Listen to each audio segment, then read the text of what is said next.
Good morning, folks. Pete here from Thairish Times, coming at you from Koh Chang. And it's sunny, as you can see, a nice sunny day in Koh Chang. And it's the day we're leaving Koh Chang. Isn't that just typical? The day we're leaving is the day the sun comes out, because we've had rain the whole time we've been here.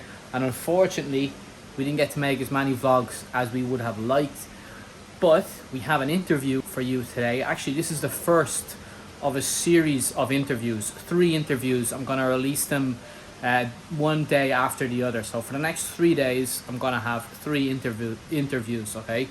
And 2 of them are going to be expats that live in Koh Chang, and the other one is going to be an expat that lives in Bangkok. So here we go. This is the first one. This is Moley Mills, who is an expat, who has a guest house on Koh Chang. We're going to chat to him about his business and his life on Koh Chang. And if you enjoy it, click the like button, and if you're not subscribed, please consider subscribing. Without further ado, let's get into it, folks.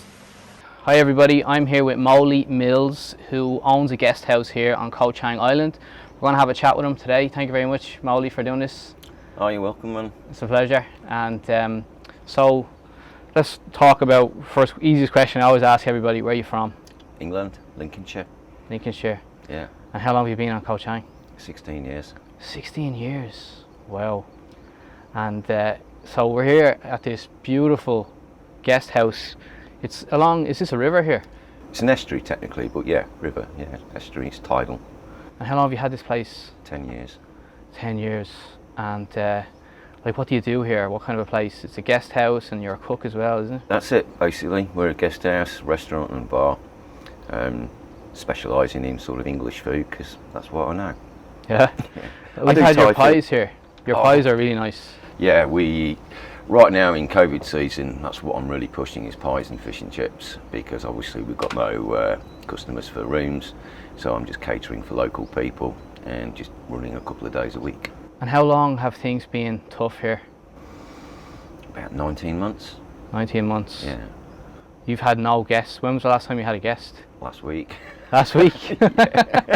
Okay, good. But I've only had 2 guests. It's actually the same guest. He's visited me twice in 19 months, and he's been my only customer for 19 months. The only customer for 19 months?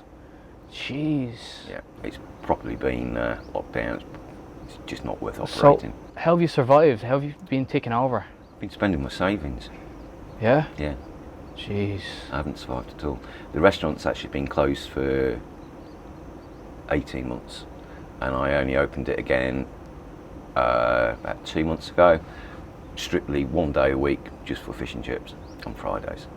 And that's been my only income really for 19 months.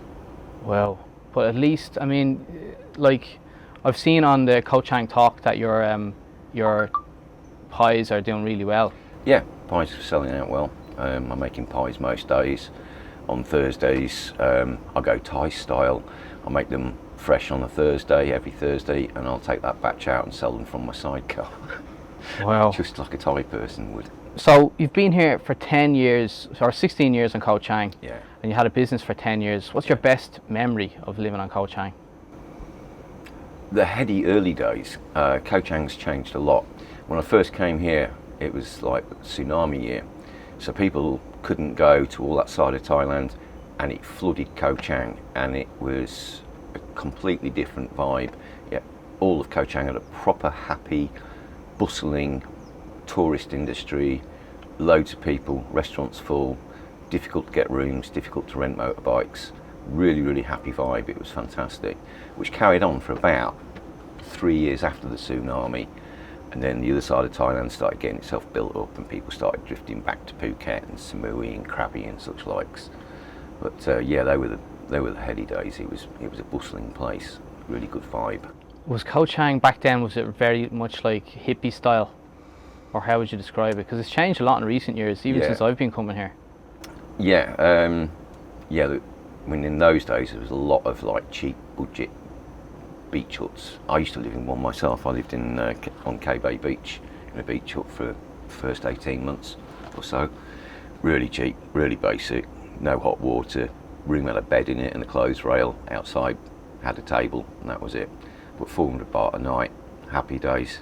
300 baht a night in low season. I was a happy young fellow, because at the time I was still working in Europe. Okay. And my shift rotation was 2 weeks on, 2 weeks off. So in my head, it's 14 nights in Germany, 11 nights in Koh Chang, and that's how I rolled. Wow. Yeah. Lots What of were it. you doing back there in Germany? I'm pipeliner by trade, and in Germany I was pipeline inspector. Cool. Yeah. So tell us, how did you end up getting this place? Absolute fluke. About 11 years ago, I was helping my friend run the bar next door, and there was a German guy who I knew, and he was paying far too much attention to this place. And in those days, it was a proper fisherman's house.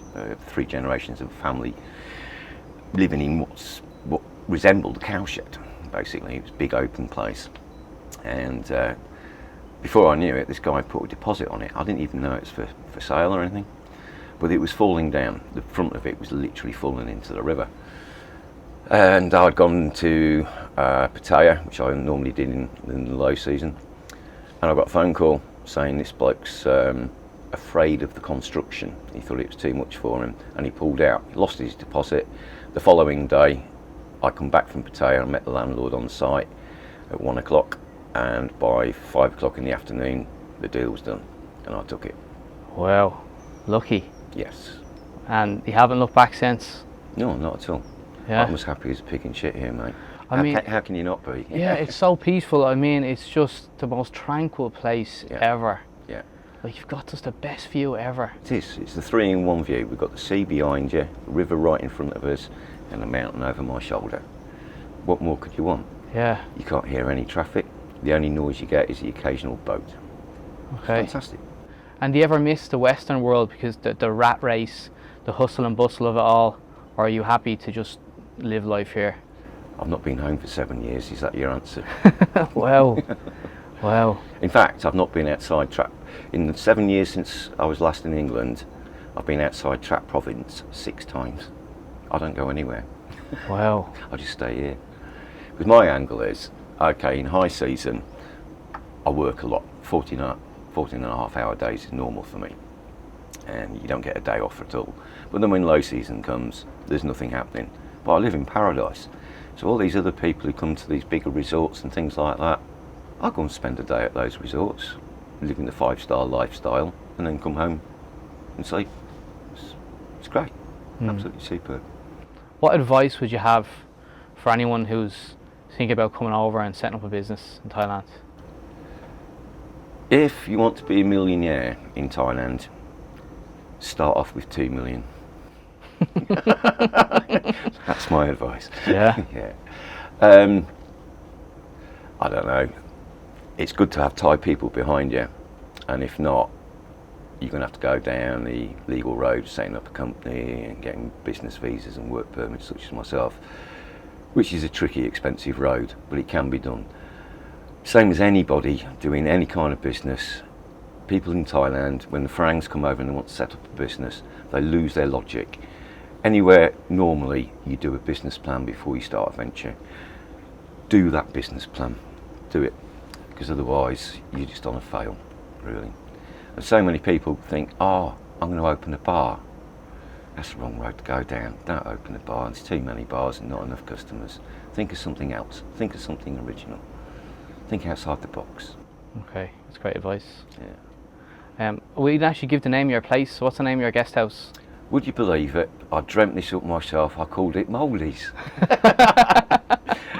I could have called it the Red Lion or the White Fox or something, but at the end of the day, people would just call it Moley's. So Is Moley your nickname, yeah? Yeah.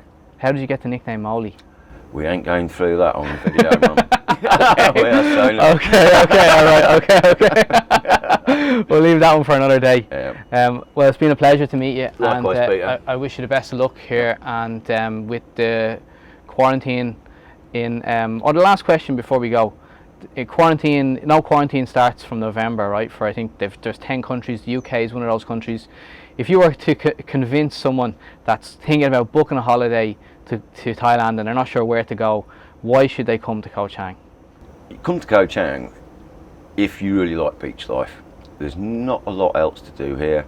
beach life is the primary thing. The beach is fantastic. It really is paradise. There's some great bars and restaurants. The food here is good.